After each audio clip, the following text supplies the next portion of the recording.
我是小船，今天想跟你探讨一下关于没有钱怎么幸福的话题。为什么突然想起说这个呢？因为想起2-3年前，我觉得自己就是一个很不幸的人，但是现在真的觉得自己超幸福的，所以真的很想跟大家分享，让你获得真实幸福的一些人生智慧、选择和思考方式。还有呢，其实也是因为了上期影片就是让很多朋友吓了一跳，然后被我吓到的朋友呢，希望你们的内心不要有一种好想出来揍我的那种感觉。就我一定要跟大家说一下，真的特别感谢你们给我的那些留言。现在呢，大家都知道网络酸民真的很多，我肯定也不会例外了。现在呢，其实我还是挺抗拒去看我自己主频道的留言区，就发了上期影片，本想着可能又会引来一波酸民了，但是真的没有想到收获了100%大家对我一些鼓励的一些留言。看完大家的留言，我真的是很感动，也觉得自己很幸运，谢谢大家给我的关心，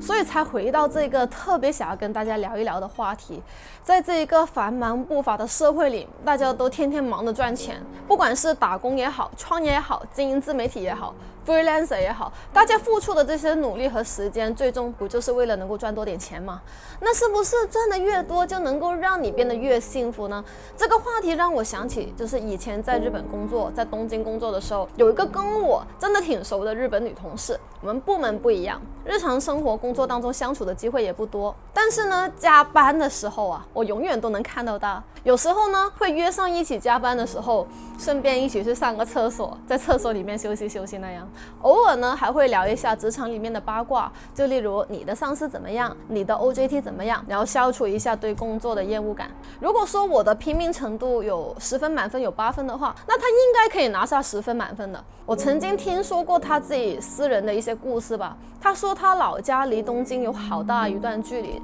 是一个比较偏僻的一个地方吧，然后生活物资供应都是最基本的那一种，就是没有很优渥，像银座那样。但是呢，他真的很喜欢奢侈品，可能是受到他来东京上大学的那个大学环境影响吧，所以他在读书的时候，他就给自己设立了一个目标，将来就是一定要进入大城市的好公司，拿高的薪水。这样的话，他觉得他能够离当初的想象的优质生活更进一步。当时他的薪水也不低了，22岁能够进公司，新人呢，每个月可以拿到$2000多。现在也是过了3年多，估计现在升职了，应该能更多。我回想起之前我在那里工作将近1年时间，感觉他真的好像每天都像什么龙珠赛亚人般的那样工作，就感觉头发都要飞起来了。每次我加班的时候，我肯定能见到他，因为他就坐在我后面，我转过去看，绝对能看到他。然后下班的时候呢，他还总是在赶工，真的比我还要拼，我甚至怀疑他是不是本来就住在那个办公室了。仔细回想一下呢，其实平常也没怎么见他笑过，除了在跟前辈聊天、打电话跟客户沟通的时候，我能看到的他基本都是工作超级忙碌，头发都飞起来的那种赛亚人模式。在我记忆当中，他笑得最开心的时候，好像就是同期一群人坐在一起吃中午饭，他说他用年终奖买了个罗意威的时候。所以呢，那时候我真的是无法理解，这真的是他理想当中幸福的样子吗？辛辛苦苦把攒回来的钱一下子挥霍光，买了个包，一辈子都是打工人，永远都过不上靠利息生活的日子。这其实想一想，这不就是传说中的掉入精英设计的那一个虚荣啊、消费主义陷阱的小女生吗？其实我问过她，你不打算赚更多钱吗？她说其实她不擅长赚钱，她能想到的就是进一个高薪一点的公司，然后靠给公司打工，已经算是自己最好的出路了。她也不觉得自己现在不幸福，其实她确实可能觉得不幸福，或者是我觉得她是没有办法想到其他幸福的生活。她这样忙忙碌碌的，没有生活，没有私人空间。有时候其实我会想，是不是这样？其实就是说把钱还有身上的西装和奢侈品的荣誉感跟幸福画上等号了呢？那其实我对于这件事我真实的想法是怎样的？跟我的前同事一样想法的打工族绝对是占绝大多数，就是不擅长赚钱，也就是脱离公司给的平台，靠你自己个体的力量去赚钱这种事，可能大部分人想都没想过，或者是想了之后觉得自己没这个能力。其实我想说的是啊，如果你不擅长赚钱，那根本没有必要勉强自己。为什么呢？因为稍微花一点时间，本质上认真思考一下，你会发现本质上你花不了这么多钱呢。在这里呢，我想问一下大家，就是你能不能想一想，让你的人生幸福的3个要素，决定性要素是什么？在你想的时候可能比较朦胧，我就先说一说我自己的例子吧。对我来说，幸福其实真的挺抽象，但怎么抽象也好，怎么想都没有办法跟钱画上等号的。我当初构思这个主题的时候想了一想，得出了这样的一个答案。对我来说，幸福就这3点吧。第一点就是身体健康，第二点就是随着心情变换身边的环境，第三就是能跟自己喜欢的人相处。我把这3点写在纸上之后，认真想了一想，其实是不是就是跟绝大部分人对幸福的定义其实挺像的呢？但是呢，问题来了，我们到底需要多少钱才能够幸福呢？说实话啦，这种生活每个月1000美金就已经足够了。我对钱现在的确没什么概念感，就是户口那些数字顶多就是让我感觉有点安全感吧。真正让我感到幸福的收入，其实就是能够让我实现旅居生活的那1000美金1个月就够了。我把这1000美金称作是我的幸福数字吧。这个数字能够让我去欣赏各个城市的蓝天白云啊，喝遍每个地方地道的1美金咖啡啊。而认真想一想，其实要维持这种生活，每个月不到1000美金就够，完全不用月入几万啊，月入几十万，甚至是几百万，能够让我每天活在这种理想的幸福里面。事实上，这每月1000美金的门槛一点都不高吧？老实说，很多看我影片的观众，刚开始网络赚钱的人都能达得到。如果你觉得自己不擅长赚钱，那根本没有必要像我的日本那个女同事一样那么勉强自己。你靠自己的价值观来判断真正能够让你感觉幸福的3个排名。你喜欢怎样的生活方式？真的是要靠买豪宅啊、买豪车的那种物质生活吗？还是纯粹的只是想要过上比较幸福、比较自由的生活呢？只要有足够的养活你的钱和生时间，就感觉到幸福了呢？在屏幕面前呢，你可以仔细想一想，然后算一算你追求的那个生活品质需要的数字，大概率呢，最后我能想到，最终你会发现，其实自己的幸福根本不需要很多钱的。越在意钱反而越不幸，因为很多时候感觉不幸福的原因不是赚的钱不够多，是因为我们正在用不喜欢的方式赚钱。就以我自己来说吧，我的幸福不单单是因为能够达到那1000美金的收入啊，最重要的是因为我可以透过它来实现旅居工作，可以换环境，可以换我自己想要交往的人。这种能够让我旅居赚钱的方式得到的至少1000美金，才是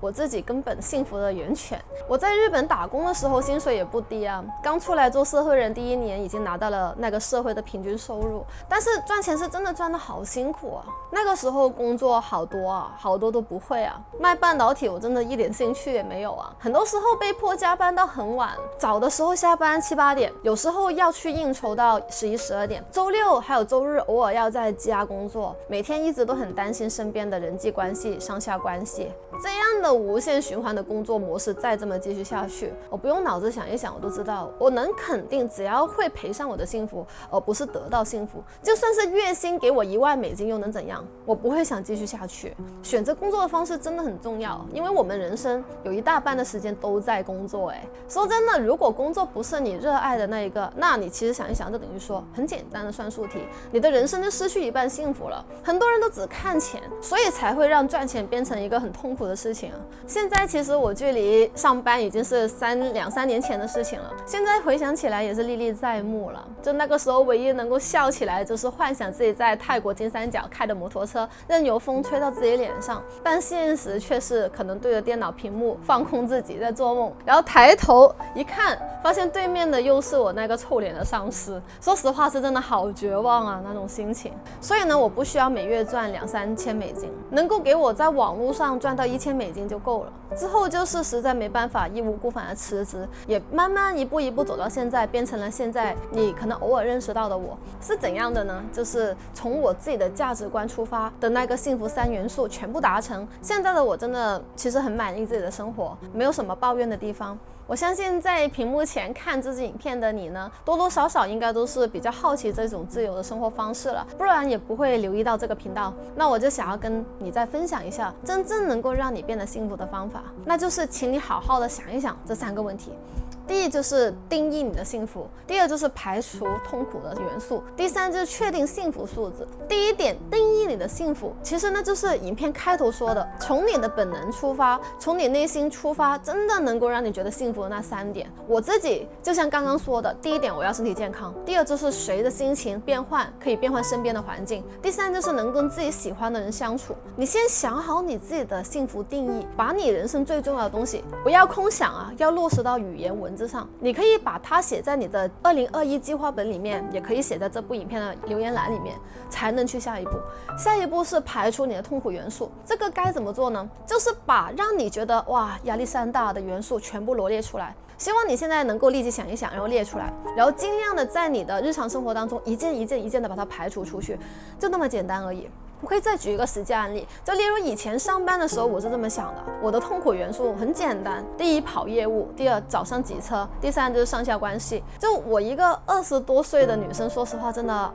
好讨厌啊。现实当中要跟一群中年大叔谈生意，我们价值观又不同，世界观又不同，语言文化都不同，日常生活碰到的话肯定是话不投机半句多，一句话应该都不会说了。但是呢，为了工作天天要去应酬，要去让他们开心，我也不想挤电车，那场景真的太可怕了。我也不想去处理那些没有必要的上下关系啊，这都不是我们中华圈能够比的那一种感觉。虽然再详细罗列出来的话还有更多，但是至少上面这3点已经足够让我觉得压力好大了，所以我就全力的把这3点排除出去，从我的人生里面扔出去。全力扔出去的结果是怎样？结论就是我选择自己先努力，先从网络赚钱开始，我先开始经营亚马逊，还有经营自媒体。所以经过了这2-3年时间下来，我的人生再也不用去跑业务，不用去挤车上班，没有上下关系，这不是钱的问题。即便不赚钱，现在我也比以前幸福很多，因为我已经没有那些任何一切让自己觉得痛苦的元素在身边了。第3点，确认你的幸福数字。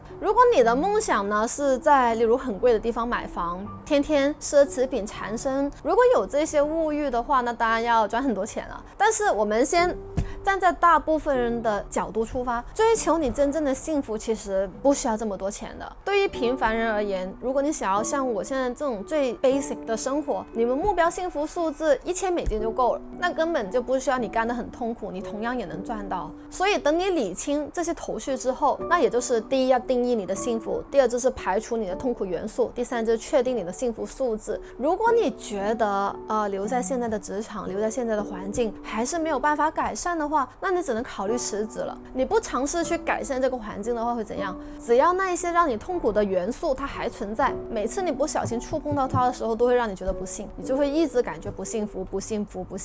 这不是钱不钱的问题，你要去避免一切让你觉得痛苦的东西，那么你就能找到适合自己的道路，你能慢慢的找到那条道路的。如果你只是想要获得比较自由的工作，例如说你不追求什么物欲，还有不追求什么权力地位，那其实你可以最基础的从网络赚钱开始去了解。网络赚钱的选择其实真的很多，例如在 YouTube 创业之前，我是靠着做卖2手产品的电商赚钱的，之后再做亚马逊赚钱的，之后才是自媒体赚钱的。而且也不仅仅这几个项目，还有 IG， 还有部落格，还有好多网络赚钱的方式。然后你每个月能够在网络上赚到$800以上都够了，这其实不难。我身边有很多人都实现，我是怎么知道的呢？因为我有经营一个网络赚钱交流学习的社团自由者联盟，我在跟盟友聊天的时候，我才发现，哇塞，原来里面已经有好多实现了至少每月赚$800被动收入的人。如果你想要找到适合自己的网络赚钱模式，又不知道怎么去开始的话，那你可以考虑加入，现在加入还是免费14天。